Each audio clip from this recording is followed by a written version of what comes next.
Hi, I'm Femi OK, and you're in the stream. Today, racist America. A white man's deadly attack on an historic black church has exposed the roots of racism again. How can the community and the country move forward? The world is wondering, and our digital producer Malika Bilal has been tracking this story globally. What did you find? How did you find it? Well, this started like so many conversations do with a hashtag online, and that's hashtag Charleston shooting. That started the night of June 17th in the US, and it spread pretty quickly across the world. You can see that progression on this heat map. Each of these dots represents usage of the hashtag. You can see how far and where it traveled over about 36 hours. So Malika, she just took one hashtag. There are so many for this story and it's only been going for a couple of days. Have a look here on my laptop. This hashtag, We Will Shoot Back, was started by Taurine Brown. He says here, this is one of the earliest tweets using this hashtag, if my mother isn't safe at church, I will make that church safe myself. We will shoot back. Let me show you another one to give you a sense of the tone of this conversation on Twitter. If this isn't a part of your library, says Harlem Cam, it should be. We will shoot back. I'm going to scoot down here. You'll see this book cover here. This non-violent stuff will get you killed. Malika. Well, others are protesting in a slightly different way. They're choosing to remember the 9 killed in Charleston by sharing their images. You can see them here, and asking others to say their names. And using hashtag Black9, Feminista Jones encouraged people to share names of 9 African Americans who inspired them. She includes activists like Ida B. Wells and Malcolm X on her list. Femi. If you were following our coverage on Sunday night from Charleston, you would have seen Charleston's Ravenel Bridge hashtag to go with that huge, big peace gathering here. These powerful photos capture the resilience in Charleston tonight, says at attention.com. You can see there lots of people from Charleston, lots of people from South Carolina, black, white, all mixtures there, coming out to support and to say we are a community. One more tweet here, ending on a more positive note. Love never fails. Be devoted to one another on brotherly love. Hashtag bridge to peace. So many more aspects to this story and the digital part of this story online at stream.aljazeera.com.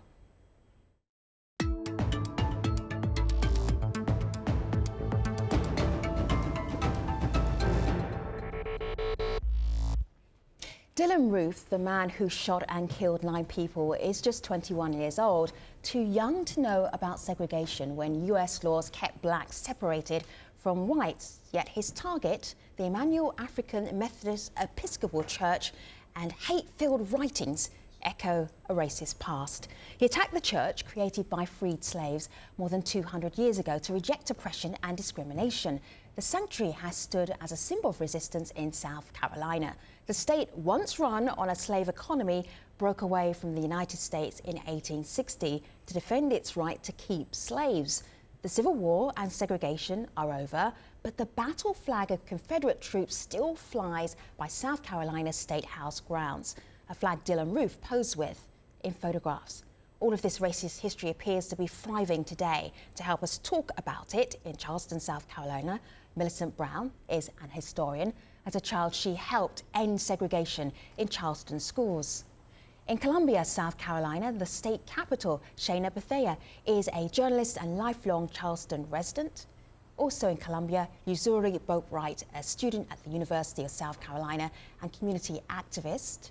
And in Chapel Hill, North Carolina, Gerald Horn is an historian and author. Welcome, everybody. It's great to have you here. Thank you so much for being here at a really, really kind of crucial time for South Carolina's history here.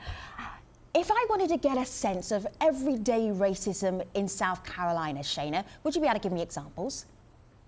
Oh, absolutely. It's our culture, and not to say that racism is our culture, but our history is the Civil War and succeeded from the Union. Like, we showcase it all the time, that Confederate flag being on the State House. It's the part of our history, and unlike, you know, darker sides of history, we not only show it, but we celebrate it. There's Confederacy Flag Day at the State House. Every time I go downtown to Charleston, there's a slave market that people go to and they visit it, and you remember like seeing slaves there. So it's just, it's steeped in our history, and we showcase it all the time. All right, so that's the history, and the history is a history of slavery, but you haven't given me one single example of everyday racism. in my life Mm. with everyday racism. Mm. It's just, and I don't even think it's just like a South Carolina thing. It's honestly just being Black in America. I always feel the need to have to like smile and be the nice Black girl and not be too loud or not try to be the angry Black girl in certain places because you don't want to be perceived as that. I'll go out in places downtown Columbia and you just see people look at you and it's just like, okay, are they looking at me? Are they looking at my hair? Are they looking like I've never seen her? What's she gonna do? It's always just in the back of your mind, like what's going on here, and you think that it's racism. You automatically think that it's some type of racism. Oh. Well, Millicent, I want to bring you in here because we asked our community a question. We got an interesting response. So we asked if they think the U.S. should reflect more on the influence of white supremacy in society. And this is the answer from Matt. He says, no, this isn't 1950s, nor is Jim Crow the government, nor the Klan, as in Ku Klux Klan, the way for a young Southerner to get ahead now. So, Millicent, he seems to be indicating that things have changed. Have they changed in your own personal experience in South Carolina? I would say very much no, and I would love to talk with Matt and help him to understand that the depth of the psychology of what white supremacy really is very, very deep-seated, not only in people who are white, but also in people who are of African descent. And so I think it's an example of how we haven't done a very good job of helping both people in the past or those youngsters coming up into the future to understand what white supremacy really is. So I would have to disagree with him in thinking that this is not an important issue that we have to examine. Gerald, you have looked a little bit as your study as a historian at white supremacy. How does that play out in South Carolina? Well, you may know that just weeks ago in North Charleston, South Carolina, caught on tape was a Black man, Walter Scott, being shot and murdered by a white police officer. Yeah. This has been one of many killings by white police officers of Black people in recent months. It's become virtually a scandal of the week. It seems to me that this recent killing at the Charleston Mother Emanuel Church is just the latest expression of a deep-seated white supremacy, as revealed by the fact that the suspect, Dylan Roth, was photographed with the maps of apartheid South Africa, the flags of apartheid South Africa and apartheid Rhodesia on his jacket. There is a transatlantic connection of white supremacy. That is to say that I doubt if Dylan Roth is a unique or peculiar case, that I would suspect that he has other connections, just like when you go into your kitchen and turn on the light and you see one roach, you can well believe that there are other roaches scurrying about. This is something we should not take lightly. Yeah, and Rhodesia is now known as Zimbabwe. Yuzuri, you're listening to this. Is this the state that you know? Yes, it is. And growing up in Charleston, I was originally born in Georgia, but I've been in Charleston since the age of 7. Yeah. And like Shayna said, when you asked her the question about everyday racism that I experienced in Charleston, I could give you multiple examples. One of the biggest examples that I think of is when you go downtown Charleston. When you go to the shopping centers, it seems like it's segregated within itself. Like the areas that sell, I guess, ethnic clothing, Yeah. or maybe more heritage like aren't with the higher class shops such as Coach and etc. And when you walk down the street, sometimes you'll be on the same sidewalk as someone of white descent and they'll clutch their purses, they'll grab their kids, they'll walk on the street so they don't have to brush by you. And like Shayna says, you always have to be aware of, they may be scared of me, but am I safe? This could happen anywhere. What makes it specific to South Carolina? Somebody could say the same in, I used to live in Atlanta, Georgia. I lived there for 10 years. That could happen in Georgia. I totally agree with that, but I also think historically, because of demographic and area, being that my brothers live in Jersey, I have family in New York. When I go up north, I'm not reminded of being Black because there's so many different ethnicities and races and religions and cultures going on, and people of color, it's like the norm. It's not something that you point out or that is pinpointed. But when you're down south in any area of the South, I feel like you're constantly reminded, being that it's an area of predominantly Even in Caucasian or white 2015, American. even in 2015, you're still reminded that you're in the Yes. South. All right, Yes. Malika. And it's interesting because that's a sentiment, Femi, that a lot of people online are talking about. I actually want to share one of the conversations that we compiled here at the stream. These are some tweets that we saw. This happened after the shooting. People who are just full of concern that the U.S. isn't a safe place for African Americans. So you saw tweets like, if you're not safe in the house of God, where else? Solange Knowles, of course, a known singer, was already weary. She says, where can we be free? Where can we be black? Another person writes, it's not safe to be black in America. So Shayna, when you see tweets like those and sentiments like those, do you relate to them? Where do you feel safe? Absolutely. When I first heard about the shooting, even because Charleston, we're known as the Holy City. And so when I found out about it, I was like, who dwells in Charleston would do such a thing? Even if you're not religious, like, where do you get off doing this? And it's not surprising because, you know, they shoot black people on the street, you shoot people in movie theaters. So it's sad to say I shouldn't be surprised about stuff like this, but I still am. I still get very choked up because you're in a place of worship. You're not in a war zone. You don't expect people to die like this. It's very upsetting when you hear things like that, and it does make you wonder, like, where can you be saved? Like, what have I done other than been black to deserve being killed? So Millicent, when you were a little girl, you helped desegregate schools in South Carolina. So could you have imagined that all of these years later, that something like this would happen? In the 1960s, when you were being walked into school, when it was tough as a little black kid going to a school and desegregating, and now? Why has it taken so long? Let me say that certainly my family and all of my peers who back in the 60s worked so very hard to eliminate what we thought was the last vestiges of discrimination. I don't think we thought that, 50 years forward, we would still be confronted with these same problems. But I assure you, I've not had my eyes closed for the past 50 years. And so as I have seen the assaults on the black community consistently throughout my entire lifetime, there is no real shock in what happened in Charleston last week. And I would say that many of your listeners need to understand that these assaults on black churches are not new. And we have a string of incidents that we could cite that go back for generations where our houses of worship have been attacked, both psychologically and physically. And so it's really important. All right, so Millicent, we're going to come back to you. Your signal's breaking up. Context. All right, so Millicent, we'll come back to you because the signal's breaking up just a little bit, but we really get the gist of what you're saying. Malika? One thing people online are noting is that these shootings did start a debate. That's exactly what Mikey on Twitter says.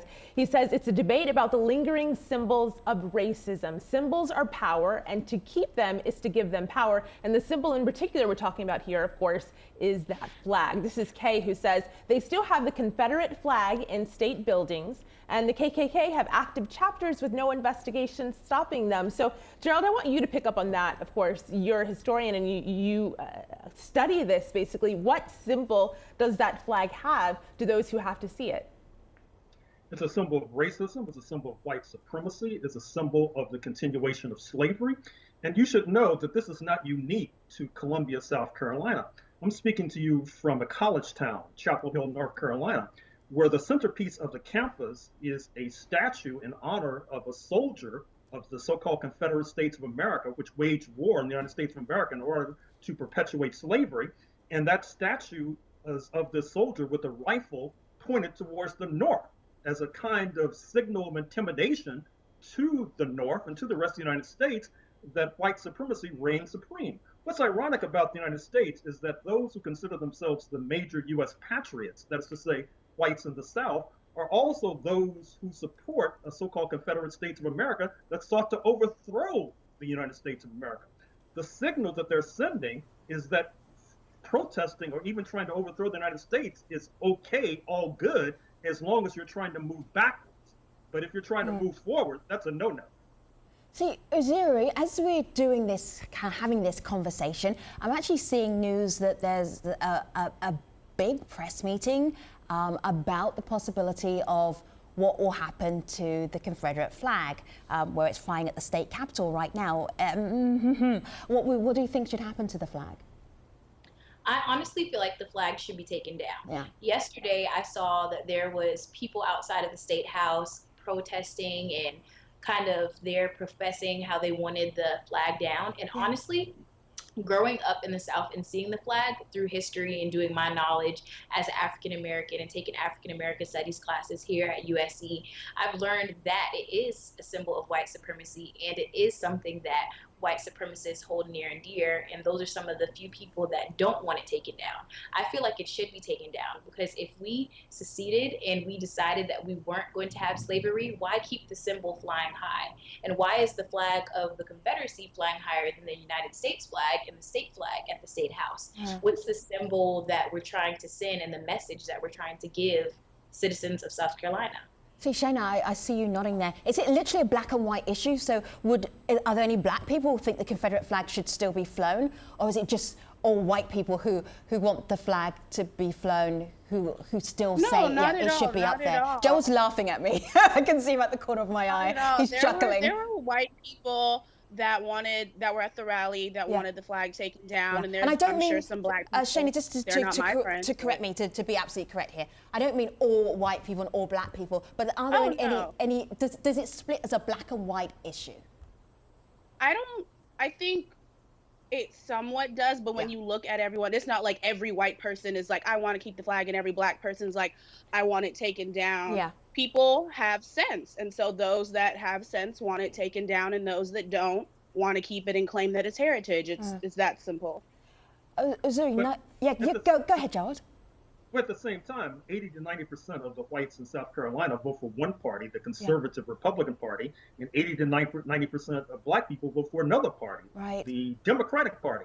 There is a fundamental racial split, not only in South Carolina, but throughout the South. You asked earlier, Femi, what distinguishes South Carolina from Atlanta, for example. And one of the points is that throughout a good deal of its history, South Carolina has either had a black majority or something close to a black majority, and that oftentimes sends a very disturbing signal to the white conservatives. They feel that they're losing control, and it helps to engender the kind of racist reactions that you saw at the Mother Emanuel Church just a few days ago. Uzuri, you have a connection to some of the people who were killed in the Mother Emanuel Church. What's your connection? Yes. First, Reverend DePayne Middleton was one of my mentors and a minister at my church back home, Mount Moriah Missionary Baptist Church, before she left to go to the Mother AME Church. And we sang on the choir together. I grew up with her daughters in Bible study, summer camp, vacation Bible study. She was just a person that would always speak blessings and life into me whenever she saw me feeling down, or just random moments she would speak to me. And Miss Singleton was a track coach at my alumni high school, Goose Creek High School. She was always a smiling woman. You never saw Miss Singleton without a smile. If there was something going on or trouble in the halls, she would speak to you in a manner, a stern manner, a way that would tell you to get yourself together, but she would let you know that it was out of love. Malika. Millicent, you know, one of the things we are getting is questions for people who live in South Carolina from our community. And so I want to pose this one to you. This is Peace Shani, who says, where does your source of peace to the community come from? Where do you think it might come from? Where do you gain your strength, really, to keep going and to keep fighting this fight? Because as Femi mentioned, you've been doing this since you were a child, desegregating schools. The source of, if you want to call it peace, is understanding the importance of standing on principle and living one's life based on principle, and trying very, very hard to stay educated and to stay abreast of what actual change and transformation really means.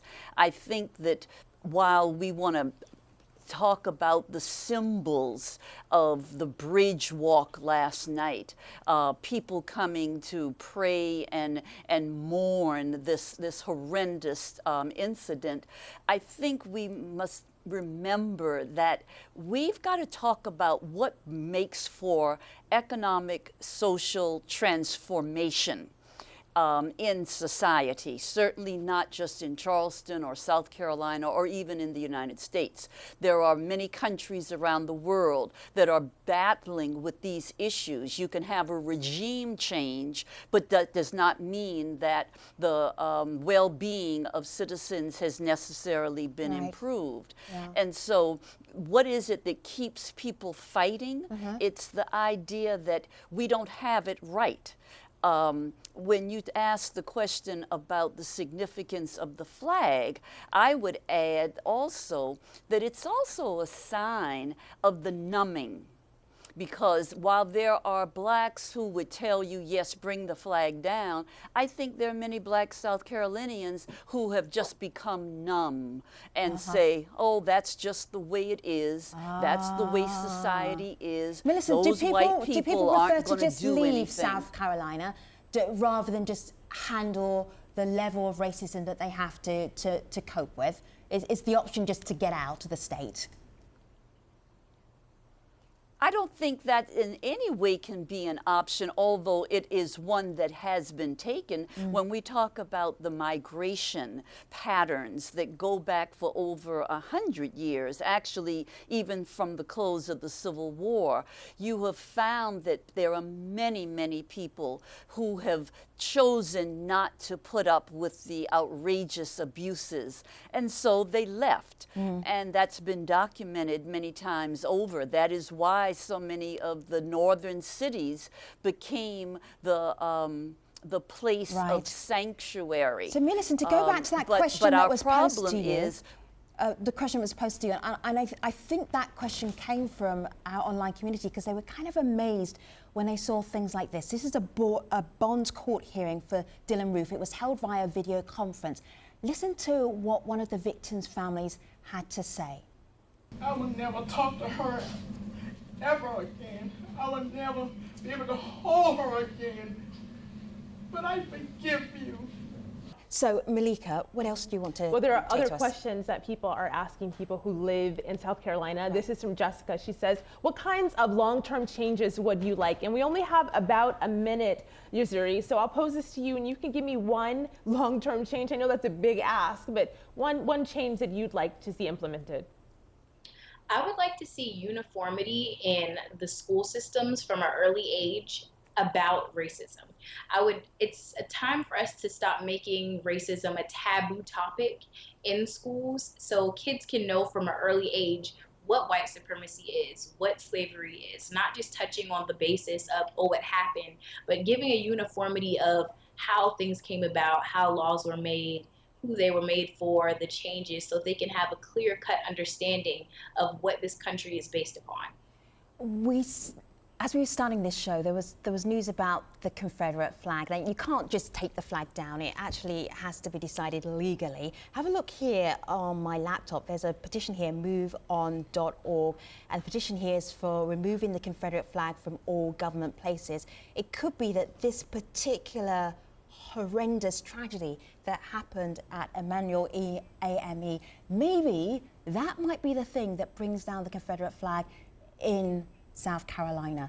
We will continue this conversation in the post-show, but on our next program, the Charleston shooting has revived the familiar debate in the US about gun ownership and control. So we'll be also speaking about the issue with survivors of gun violence. But I'm going to leave you with a prayer from Pastor Clementa Pickney, who was among the 9 victims killed in the Charleston shooting.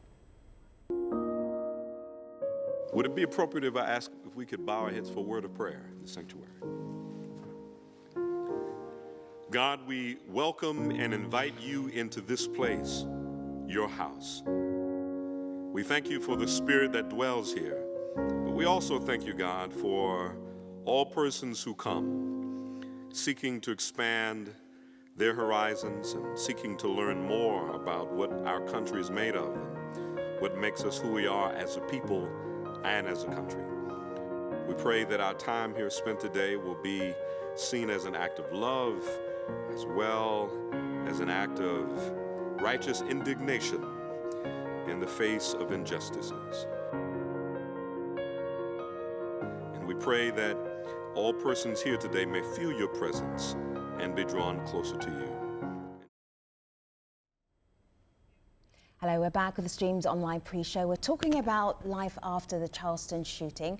So, Malika, where do you want to take us first? Well, you gave us that really heartening video, and so then I want to play, this is a video comment the stream received from Bryant Kirk White, and he also had a personal connection, so have a listen to what he had to say. To me, the legacy of Tawanza Sanders stands definitely on him representing true love and support. Me, myself, I run a nonprofit, and him being a continuous supporter of everything that I did, amongst a lot of people telling me no, that this can't happen and this won't happen. He was always there to support. Even on his end, when he didn't have a lot, being from Charleston, which is a hard city to grow up in, his circumstances were very dire. His circumstances were to a point where he didn't have a lot. He wasn't presented with a lot, but him himself, he made it through. He created opportunities, took advantage of the things that he was given, and stayed positive, which was key. He's talking about the legacy of his friend, Tawanza Saunders. So, Millicent, what was your connection with the victims? Did you know any of them? I knew Pastor Pinckney, primarily because of his political affiliations as a South Carolina state senator. And I knew one of the other victims, Cynthia Hurd, a longtime librarian in the Charleston County Library System. She was a co-worker of my sister's and someone I'd known over the years. I really just want to take time to make a point that, with full respect to all of those who are handling this tragedy in their own ways, and I think everyone should be allowed to mourn in the way that they feel best, I think it really important that we not put so much emphasis on the ability of people who have been oppressed for so long to do all of the forgiving.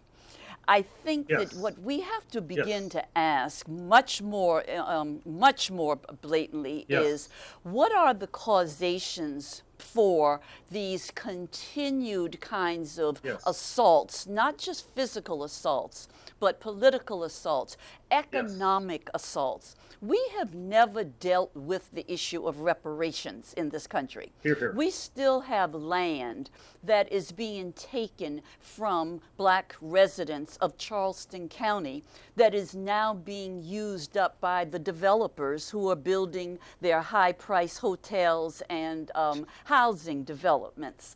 And we have not talked about how a community that's supposedly a community of equals and they're all together on this, but we've not talked about shared benefits.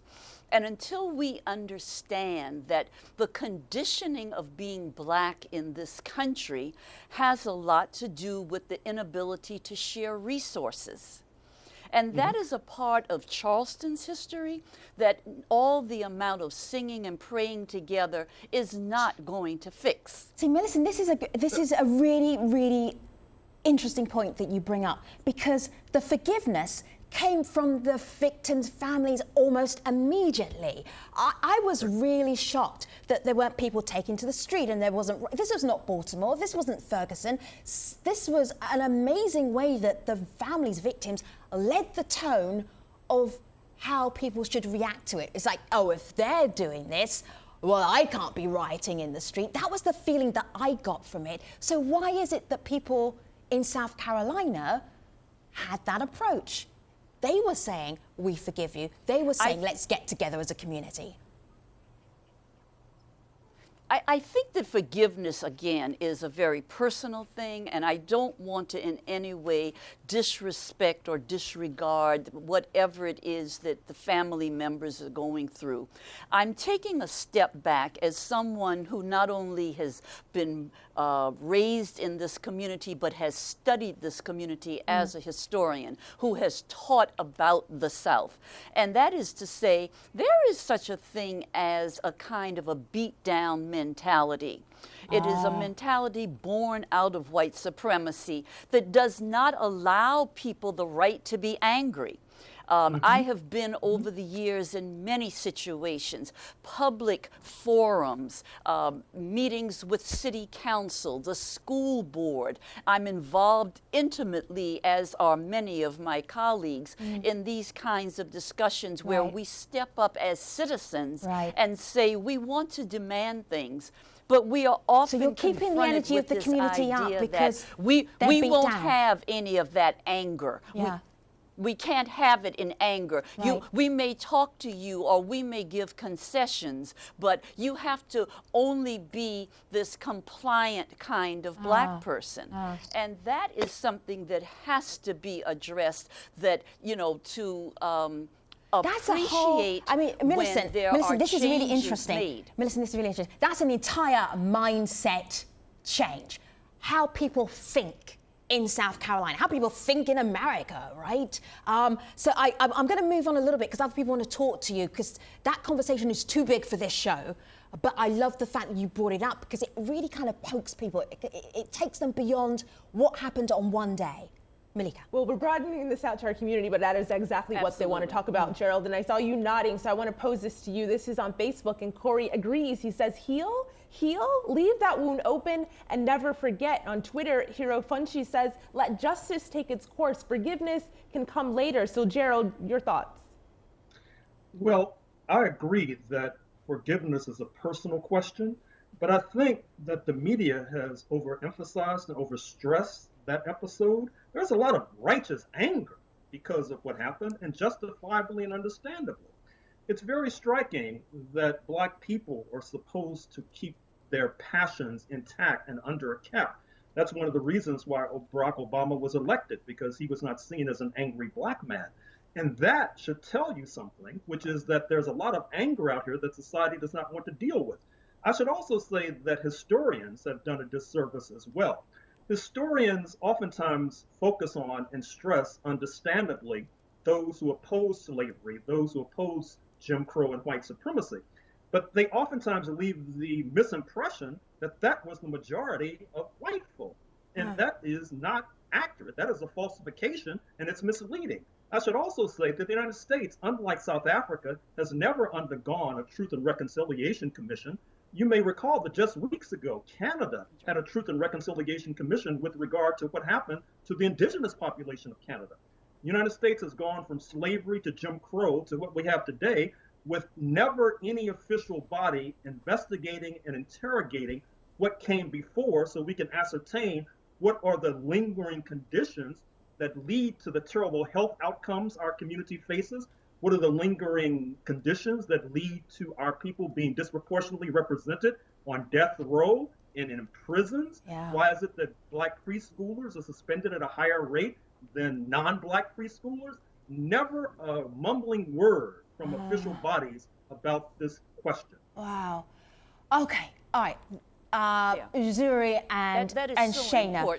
I understand, and I'm going to stop the two historians from having a debate with each other, so I can get the young people in here. Only because of time issues. If two historians start talking, I have to go home. All right. So Zuri and Shana, this is your generation. This is your America. What's the difference between what happened last week and this week in South Carolina? What's changed? Shana, you start. What's changed is that, you know, I think that the whole we've grieved and we've forgived. I think that was the first part. And now it's like, it's a call to action now. It's like, okay, these things can't keep happening. And now that this has gotten such a national scale, if we look at it, no one was thinking of moving that flag. No lawmakers were thinking of moving that flag until this shooting happened, and until it was like, okay, we have it on a national scale, until you know, Jon Stewart got up and he was like, there's Confederate generals' names here.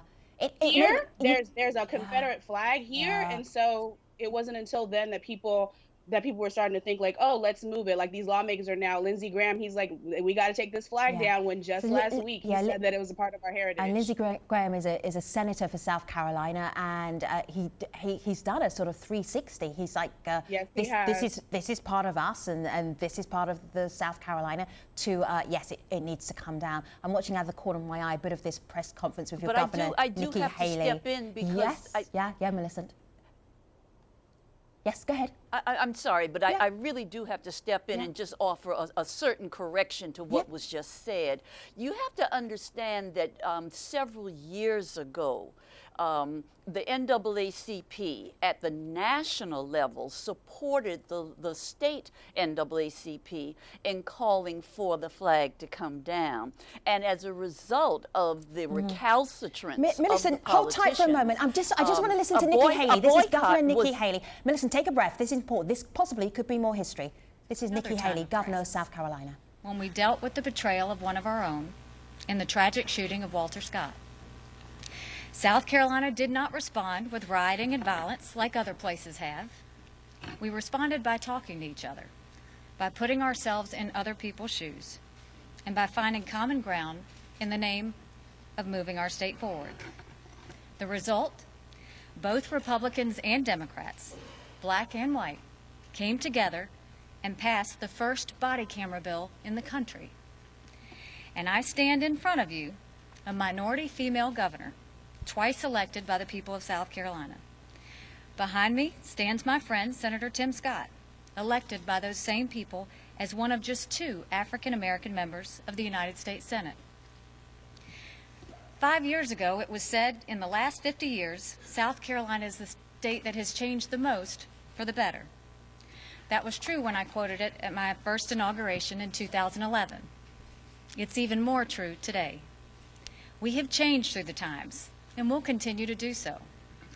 But that does not mean we forget our history. History is often filled with emotion, and that's more true in South Carolina than a lot of other places. On matters of race, South Carolina has a tough history. We all know that. Many of us have seen it in our own lives, in the lives of our parents and our grandparents. We don't need reminders. In spite of last week's tragedy, we have come a long way since those days and have much to be proud of. But there's more we can do. That brings me to the subject of the Confederate flag that flies on the State House grounds. For many people in our state, the flag stands for traditions that are noble. Traditions of history, of heritage, and of ancestry. The hate-filled murderer who massacred our brothers and sisters in Charleston has a sick and twisted view of the flag. In no way does he reflect the people in our state who respect and in many ways revere it. Those South Carolinians view the flag as a symbol of respect, integrity, and duty. They also see it as a memorial, a way to honor ancestors who came to the service of their state during time of conflict. That is not hate, nor is it racism. At the same time, for many others in South Carolina, the flag is a deeply offensive symbol of a brutally oppressive past. As a state, we can survive, and indeed we can thrive, as we have done, while still being home to both of those viewpoints. We do not need to declare a winner and a loser here. We respect freedom of expression, and that for those who wish to show their respect for the flag on their private property, no one will stand in your way. But the State House is different, and the events of this past week call upon us to look at this in a different way. 15 years ago, after much contentious debate, South Carolina came together in a bipartisan way to move the flag from atop the Capitol dome. Today, we are here in a moment of unity in our state, without ill will, to say it's time to move the flag from the Capitol grounds.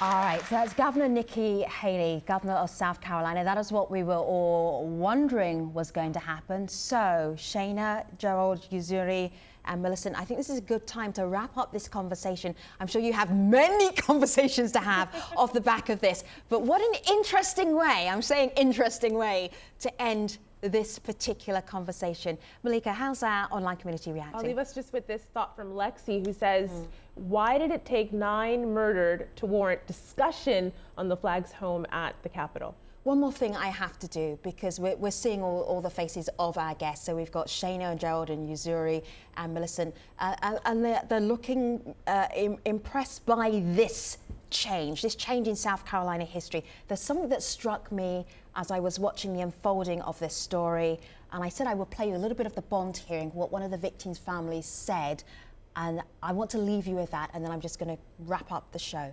Thank you, everybody, for watching. Here's the bond hearing. I forgive you. You took something very precious away from me. I will never talk to her ever again. I will never be able to hold her again. But I forgive you. And have mercy on your soul. You hurt me. You hurt a lot of people. But God forgive you. And I forgive you.